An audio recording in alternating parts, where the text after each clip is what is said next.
કોઈ કોલ આવ્યો છે કે નહીં પહેલા? બસ કઈ છે બે આવશે એટલે આપણે તમને સાથે મોર્નિંગ વોક તમને કરીએ. તમને ખ્યાલ આવી જ જશે આવશે એટલે. હા, પણ શું લાગે છે તમારું નામ તો ચર્ચામાં જ છે.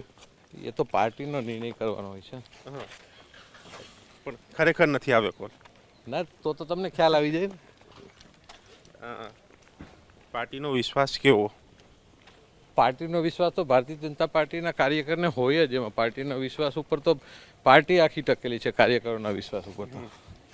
પણ તમે રાહ તો જોતા હશો, ફોન બંને હાથમાં છે, ક્યારે રિંગ આવી જાય. કાર્યકરો છે, કાર્યકરને તો આશા હોય જ છે ને. કાર્યકર તરીકે કામ કરી છે, એમાં બીજી કોઈ એવી આશાઓ ન હોય કે જે આની અંદર આવું ચાલે. જો કોલ આવે તો તૈયારી કેવી, કોની સાથે ત્યાં પહોંચશો?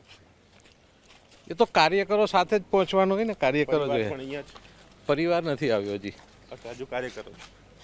તો આ હતા સંજય કોરડિયા જુનાગઢથી, જેઓએ G24 કલાક સાથે વાત કરી. કોલ નથી આવ્યો તેમ જણાવ્યું છે. પાર્ટીનો વિશ્વાસ છે, પાર્ટીનો નિર્ણય છે, એ જે હશે એ તેઓ આવકાર છે. જો કોલ આવશે તો કાર્યકર્તાઓ સાથે તે શપથવિધિમાં પહોંચશે, પરંતુ હાલ સુધી એ કોલ નથી મળ્યો. એ ફોન હાથમાં છે, એ રિંગની રાહ જોવાઈ રહી છે.